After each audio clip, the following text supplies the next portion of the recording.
Y si la razón por la que Dios no ha respondido tu oración no es lo que pides, sino cómo lo estás pidiendo, detente un segundo, porque lo que estoy a punto de decirte puede sonar fuerte, pero lo digo con el corazón de un padre que quiere lo mejor para sus hijos. Hay palabras que salen de tu boca cuando oras, frases que aprendiste hace años, expresiones que repites sin pensar, y que sin que tú lo sepas, están construyendo una barrera entre tu voz y el oído de Dios. No porque Dios sea difícil, no porque te haya abandonado, sino porque hay una manera de hablarle al Padre que abre el cielo, y hay otra manera que lo cierra sin que nadie te haya avisado. Hoy vamos a hablar de eso. Y sé que puede incomodarte. Sé que quizás llevas décadas orando de cierta forma, y nadie se había atrevido a decirte que algo estaba mal. Pero prefiero incomodarte hoy con la verdad que dejarte cómodo en un error que siga costándote respuestas del cielo. Hoy, hay creyentes que oran cada día con sinceridad, con lágrimas, con genuino deseo de ser escuchados, y aún así sienten que sus palabras rebotan contra el techo. Y esa sensación, ese silencio que duele, esa espera que se alarga sin explicación, tiene una razón que la Biblia ya señaló hace mucho tiempo. Pero ¿y si te dijera que Dios mismo te está diciendo hoy? No es que no quiero responderte. Es que hay algo en la manera en que me hablas que necesita cambiar.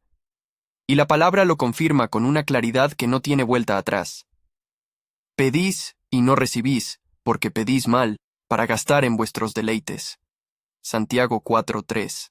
Lo que anhelas es que cada vez que te arrodilles, el cielo se mueva. Que cuando abras la boca delante de Dios, haya conexión real, respuesta genuina, y la certeza de que el Padre te está escuchando. Ese deseo es legítimo, es bíblico, y es exactamente para lo que la oración fue diseñada. Y hay alguien en la Biblia cuya historia refleja exactamente lo que muchos creyentes viven hoy. Alguien que oraba, que buscaba a Dios, pero cuya manera de acercarse estaba llena de un veneno silencioso que él mismo no veía. Había un hombre que subió al templo a orar. Tenía posición, tenía disciplina, tenía hábitos religiosos admirables. Ayunaba 2 veces por semana. Daba el diezmo de todo lo que ganaba. Nadie en la comunidad cuestionaba su espiritualidad. Él mismo se paraba delante de Dios con la cabeza en alto, confiado, con un largo historial de actos religiosos que consideraba credenciales suficientes para ser escuchado.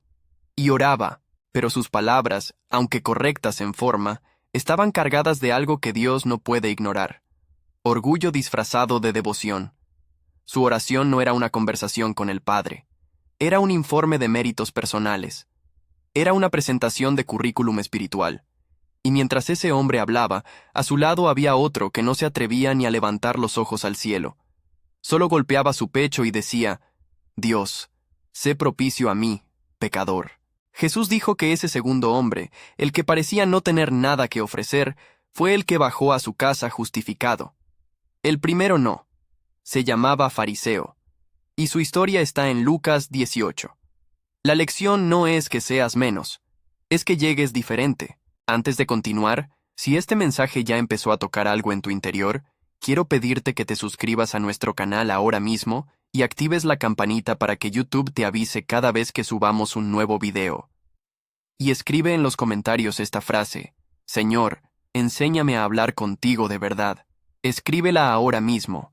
No es solo un texto en una pantalla, es una oración. Es el primer paso de una transformación que puede comenzar hoy. Quédate hasta el final de este video, porque lo que voy a revelarte en los próximos minutos puede ser la diferencia entre una vida de oración que produce fruto real y años más de palabras que se quedan sin respuesta. Prepárate, porque Dios te va a mostrar hoy que la puerta al cielo no estaba cerrada. Solo estabas usando la llave equivocada. Vamos a encontrar la correcta juntos. 1. La trampa de la oración religiosa. Cuando tus palabras suenan a fe, pero huelen a miedo. Hay una frase que millones de creyentes repiten en sus oraciones cada día. Una frase que suena humilde, que suena espiritual, que suena correcta. Y sin embargo, cuando la examinas a la luz de la palabra, descubres que en la mayoría de los casos no nace de la fe, sino del miedo. No nace de la confianza, sino de la resignación. Y esa diferencia, aunque parezca sutil, es la que separa una oración que mueve el cielo de una que se queda dando vueltas en el techo. La frase es esta: Señor, si tú quieres... Ahora espera, no cierres este video todavía. Sé lo que estás pensando. Pastor, esa es una frase de sumisión, es humildad, es reconocer la soberanía de Dios. Y tienes razón, en teoría. Pero hay una diferencia enorme entre decir, si tú quieres, desde la plena confianza de quien ya conoce el corazón del Padre, y decirlo desde la cobardía espiritual de quien en realidad no cree que Dios va a responder, pero lo formula así para no quedar mal si no llega la respuesta. ¿Sabes cómo se ve esa segunda versión? Es el creyente que ora por sanidad diciendo, Señor, si es tu voluntad, sáname. Pero mientras ora ya está buscando médicos alternativos por si acaso, porque en el fondo no cree que Dios va a actuar. Es el creyente que pide por provisión diciendo, Señor, si quieres, provee para mis necesidades, pero cuya voz tiembla porque en realidad está calculando qué va a vender si Dios no aparece. No estoy describiendo falta de fe en general. Estoy describiendo oración de doble ánimo, y Santiago ya lo diagnosticó. El hombre de doble ánimo es inconstante en todos sus caminos, y no debe esperar recibir nada del Señor. Hay un momento en los Evangelios que me sacude cada vez que lo leo. En Marcos 1:40, un leproso se acerca a Jesús y le dice, Si quieres, puedes limpiarme. Y Jesús, antes de sanarlo, hace algo que la mayoría pasa por alto. Se conmueve, se indigna, y le responde, Quiero, sé limpio. ¿Por qué Jesús reaccionó así ante ese «si quieres»? Porque ese hombre tenía dudas sobre el deseo de Dios de bendecirlo. Tenía fe en el poder de Jesús, sí, pero dudaba de su disposición, y esa duda, esa pregunta sobre si Dios realmente quería ayudarlo, era precisamente lo que necesitaba ser corregido antes de que llegara el milagro. ¿Y tú? ¿Crees realmente que Dios quiere responderte? No en teoría, no como doctrina. En la práctica, cuando estás de rodillas, cuando la necesidad es real y la espera se alarga, ¿en el fondo de tu corazón crees que el Padre se deleita en bendecirte? Lucas 11:13 es uno de los versículos más hermosos y más ignorados de toda la Escritura. Pues si vosotros, siendo malos, sabéis dar buenas dádivas a vuestros hijos, ¿cuánto más vuestro Padre Celestial dará el Espíritu Santo a los que se lo pidan? Jesús está usando el más básico de los argumentos. Si un padre humano, imperfecto, limitado, lleno de defectos, da lo mejor que tiene a sus hijos, ¿cuánto más lo hará el Padre perfecto, ilimitado, que te amó tanto que entregó a su Hijo por ti? Entonces, ¿cómo corriges esto en tu oración? Aquí están los pasos concretos. 1. Antes de orar, declara lo que ya sabes sobre el carácter de Dios. No entres en la oración con dudas sobre si Él quiere responderte. Entra con certeza sobre quién es Él. Padre, sé que eres bueno. Sé que te deleitas en bendecir a tus hijos. Sé que tu corazón hacia mí es de amor y no de castigo. Eso no es orgullo. Es fe informada por la palabra. 2. Cuando ores por algo que la Biblia ya prometió, no pongas condiciones de duda. Si oras por sanidad, la Biblia dice que por sus llagas fuiste curado. Eso es voluntad revelada. Ora con autoridad, no con permiso. Señor, me apoyo en tu palabra que dice que por las llagas de Cristo fui sanado. Clamo esa promesa sobre mi cuerpo hoy. 3. Distingue entre humildad genuina y pesimismo espiritual disfrazado de humildad. La humildad verdadera dice, Señor, me someto a tu manera y a tu tiempo, pero creo que tu respuesta viene.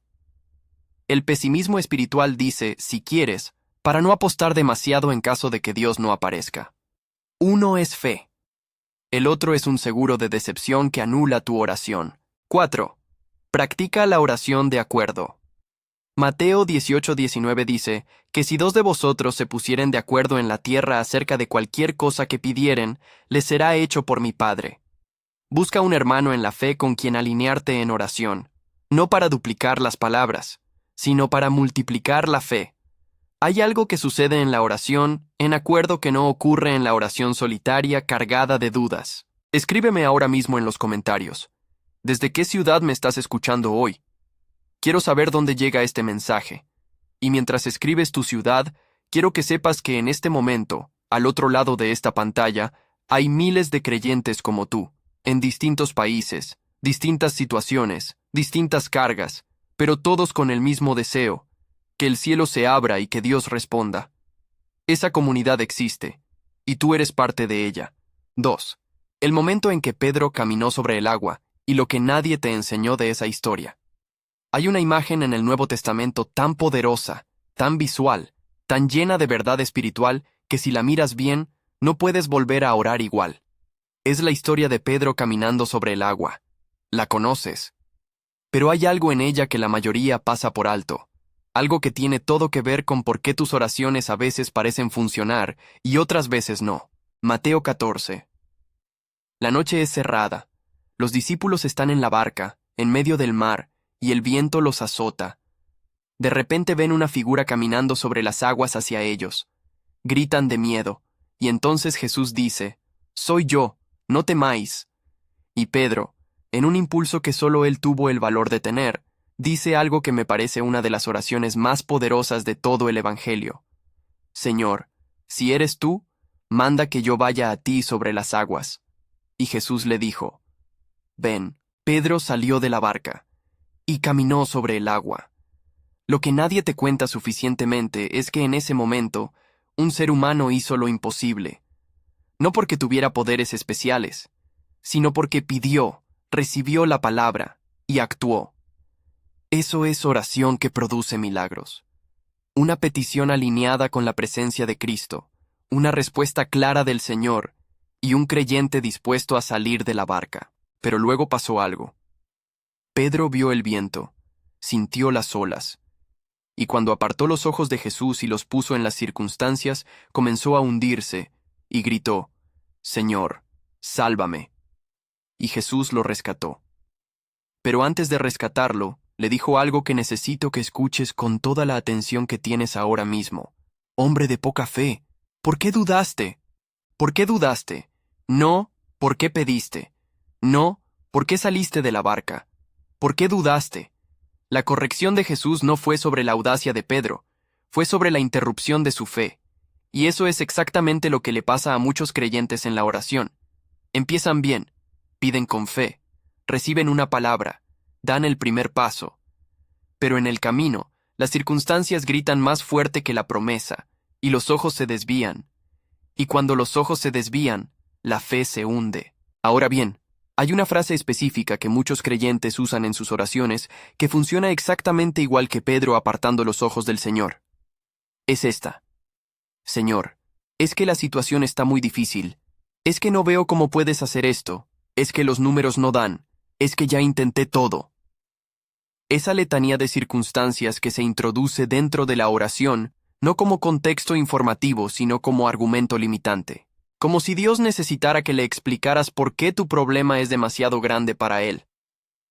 Romanos 4:17 habla de un Dios que llama las cosas que no son como si fuesen. Y en el versículo 19 dice de Abraham, «Y no se debilitó en la fe al considerar su cuerpo, que estaba ya como muerto, siendo de casi 100 años, o la esterilidad de la matriz de Sara». ¿Qué hizo Abraham? No consideró las circunstancias contrarias. No las ignoró de manera irresponsable, simplemente no les dio el peso de autoridad que le correspondía solo a Dios. Su cuerpo decía imposible. Dios decía que sería padre de multitudes. Y Abraham creyó a Dios más que a su propio cuerpo. ¿Tú le crees más a las circunstancias que a la palabra? Cuando oras, ¿le das más tiempo de tu oración a explicarle a Dios cuán grande es el problema, o a declararle cuán grande es Él? Eso determina el tono y la dirección de tu fe mientras oras. Aquí está el mapa correcto. Paso 1. Presenta la situación brevemente. Dios ya lo sabe todo. No necesitas un informe detallado. Necesitas la honestidad de decirle, «Señor, esto es lo que estoy viviendo». Punto. Paso 2. Declara inmediatamente quién es Él en relación a esa situación. Pero tú eres el Dios que abre camino en el desierto. Tú eres el que proveyó para Elías. Tú eres el que resucitó a Lázaro. Y eres el mismo hoy. Paso 3. Reclama la promesa específica que aplica a tu necesidad. No una promesa genérica. Una específica. Si necesitas sabiduría, Santiago 1:5. Si necesitas provisión, Filipenses 4:19. Si necesitas paz, Isaías 26:3. La oración dirigida por la palabra es la oración que aterriza en el corazón de Dios. Paso 4. Termina con acción de gracias anticipada. No porque ya recibiste, sino porque crees que recibirás. Gracias, Padre, porque ya estás actuando aunque no lo veo todavía. Eso es fe que camina sobre el agua. Quiero que escribas ahora en los comentarios el nombre de alguien a quien amas y por quien estás orando en este momento. No para que yo lo sepa, para que al escribirlo hagas de ese nombre una declaración de fe. Y sépete que en este canal esos nombres no son ignorados, son llevados delante del Señor. 3. Lo que la oración de Nehemías te enseña sobre cómo pedir con autoridad y precisión. Hay una oración en la Biblia que me parece uno de los ejemplos más estratégicos, más sabios, más poderosos de toda la Escritura. No es la del Monte Carmelo. No es la del huerto de Getsemaní. Es una oración que casi nadie menciona en los retiros espirituales ni en los seminarios de intercesión, pero que encierra una lección sobre cómo hablarle a Dios que puede transformar completamente tu vida de oración. Es la oración de Nehemías en el capítulo 1. Nehemías era copero del rey Artajerjes, un hombre que vivía en el palacio, con comodidades, con seguridad, con un trabajo que en aquella época era símbolo de privilegio. Pero un día le llegaron noticias de Jerusalén. Los muros estaban destruidos, las puertas quemadas, y el pueblo vivía en vergüenza y miseria. Y ese hombre, que podía haber dicho, es una lástima, pero ¿qué le voy a hacer?, en cambio, hizo algo que definió el rumbo de toda una nación. Se sentó, lloró, ayunó y oró. Pero observa cómo oró, porque ahí está la lección que necesitas ver. Primero, adoró. Oh Jehová, Dios de los cielos, grande y temible. Empezó por Dios, no por él mismo ni por su necesidad. Segundo, confesó. No solo los pecados del pueblo, sus propios pecados también. No llegó a Dios asumiendo inocencia. Llegó con humildad real, no con la humildad hipócrita del fariseo que se flagela verbalmente para parecer devoto.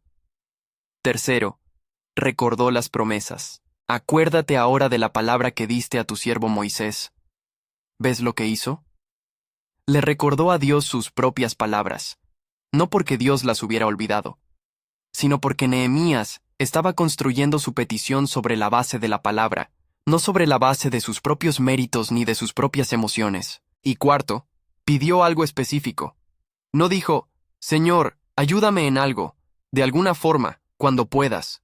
Dijo, dame favor delante de este hombre. Tenía claro lo que necesitaba.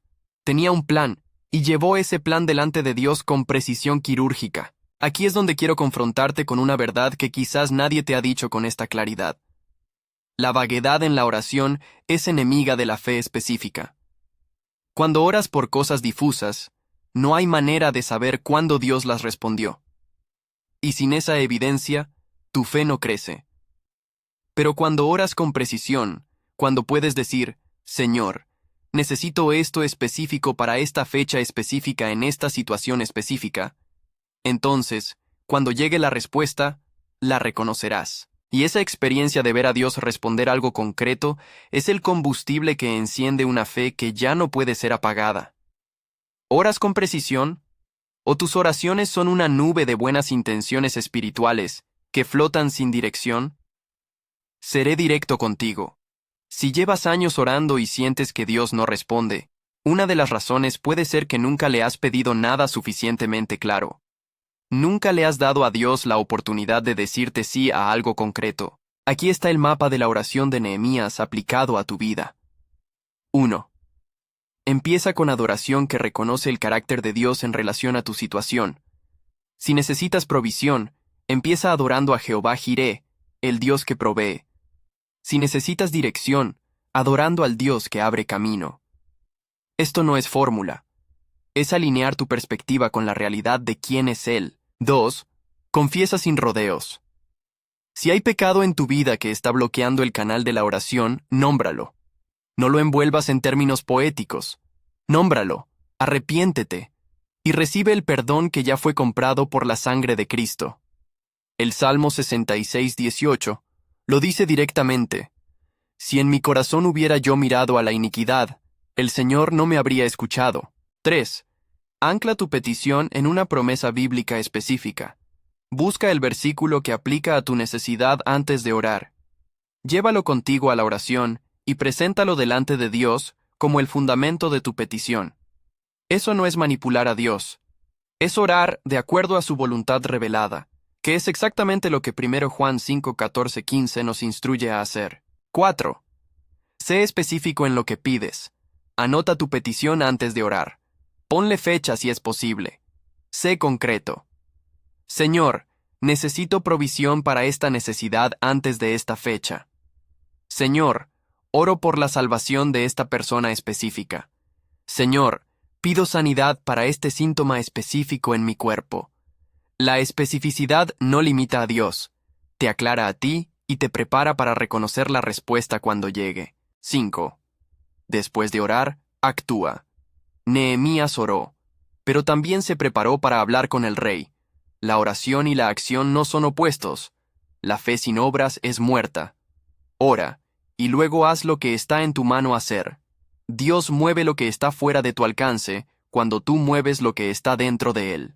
Quiero que compartas este video en tu Facebook ahora mismo, no porque yo necesite las vistas, sino porque hay alguien en tu lista de amigos que está orando mal sin saberlo, que lleva años esperando respuestas que no llegan, y que con este mensaje puede cambiar su historia de oración para siempre.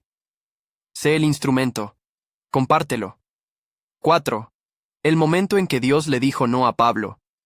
Y la verdad que eso cambia sobre todo lo que crees acerca de la oración. Y llegamos al momento más difícil, al que más duele, al que más transforma si te atreves a mirarlo de frente sin huir.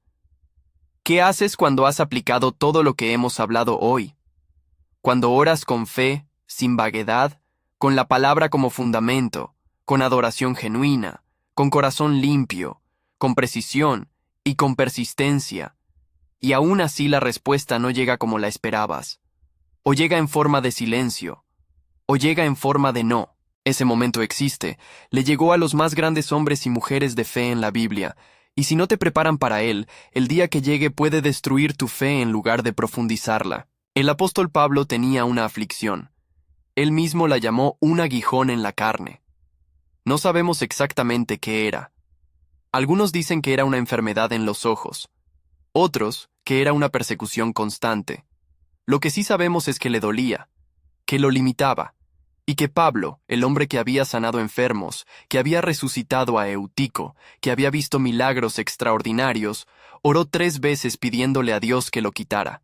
3 veces, con fe, con seriedad, con todo lo que tenía. Y Dios le respondió. Pero la respuesta fue: bástate mi gracia, porque mi poder se perfecciona en la debilidad. No fue sí. No fue todavía no.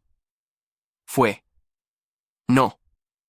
Y en ese no estaba encerrada la mayor revelación espiritual de la vida de Pablo.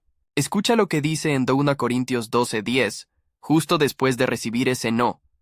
Por lo cual, por amor a Cristo me gozo en las debilidades, en afrentas, en necesidades, en persecuciones, en angustias, porque cuando soy débil, entonces soy fuerte. No dijo que fingió alegría. No dijo que lo aceptó con resignación amarga. Dijo que se gozó, porque entendió algo que cambió todo. El no de Dios no era abandono, era arquitectura. Era Dios construyendo algo en él que solo podía construirse a través de esa experiencia. Y aquí está la verdad que quiero dejarte grabada en el corazón antes de terminar este mensaje. El nivel de tu oración no se mide por cuántas veces Dios dice sí. Se mide por si sigues orando cuando dice no. La fe que Dios está buscando no es la que funciona en temporada de milagros, es la que persiste en temporada de silencio. Hay algo que los creyentes maduros saben y que los creyentes jóvenes en la fe todavía están aprendiendo. Detrás de cada no de Dios hay una de 3 cosas. O hay una protección que no puedes ver todavía, porque lo que pediste te hubiera dañado si hubiera llegado en ese momento. O hay una redirección, porque Dios tiene algo mejor preparado, y si te hubiera dado lo que pediste nunca habrías buscado lo que Él tenía. O hay una profundización como con Pablo, donde la negativa misma es el instrumento de tu crecimiento espiritual más profundo. Ninguna de esas tres opciones es castigo. Todas son amor, pero requieren madurez espiritual para reconocerlas como tales. Quiero corregirte en algo que puede estar pasando en tu vida ahora mismo. Hay creyentes que cuando reciben un no de Dios, concluyen que Dios no los ama, que no son suficientemente espirituales, que algo está fundamentalmente mal en ellos. Y esa conclusión es una mentira del enemigo que se disfraza de humildad, pero que en realidad es incredulidad. Es no confiar en el corazón de Dios cuando no entiendes su mente. Job dijo algo que para mí es uno de los picos más altos de la fe en toda la Biblia. Después de perderlo todo, después del silencio más oscuro que un hombre puede experimentar, Job declaró: «Aunque él me mate, en él esperaré». Eso no es resignación. Eso es la fe más pura que existe. Una fe que no depende de recibir lo que pide. Una fe que depende de quién es el que escucha. Y ahora mismo, quizás tú estás en tu propio Getsemaní personal. Estás orando por algo que llevas meses o años esperando. Y el cielo parece callado. Y la duda empieza a golpear las paredes de tu fe. Quiero decirte algo directamente desde el corazón. No te rindas. No dejes de orar. No concluyas que Dios no está actuando porque no puedes ver lo que está haciendo. Detrás de tu silencio puede estar la preparación más grande de tu vida. Toma una decisión hoy. No la decisión de orar más tiempo, aunque eso puede ser bueno, sino la decisión de orar diferente. Elimina de tu boca las frases que nacen del miedo disfrazado de humildad. Elimina la letanía de circunstancias que introduces en tu oración como argumentos que limitan a Dios. Elimina la vaguedad que le roba a tu fe la oportunidad de reconocer las respuestas cuando llegan, y reemplaza todo eso con adoración genuina, con palabra declarada, con petición específica, con silencio expectante y con la certeza inquebrantable de que el Padre que te escucha es bueno, que se deleita en responderte, y que cada momento de espera está siendo administrado por manos que te aman más de lo que puedes comprender. Escribe ahora en los comentarios esta declaración. Hoy mismo decido que Dios sea el Señor de mi oración, y ya no mis miedos ni mis palabras vacías. Escríbela con todo el peso que tiene, porque lo que sale de tu boca y de tus manos en este momento es más que un comentario en YouTube. Es un pacto.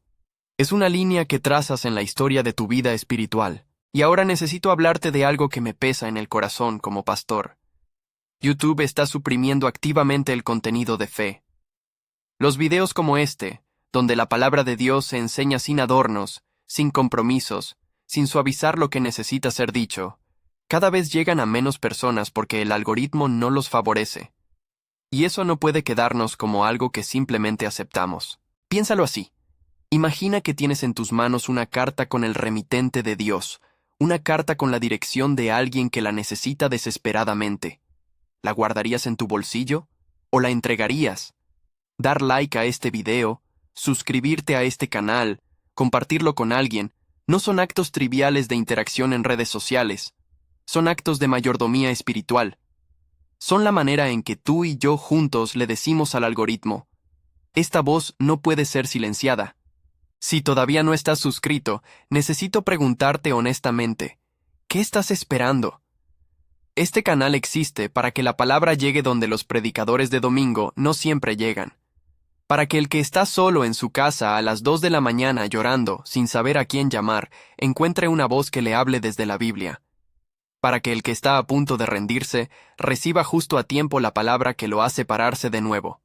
Suscríbete ahora. Activa la campanita. Y si ya estás suscrito, gracias.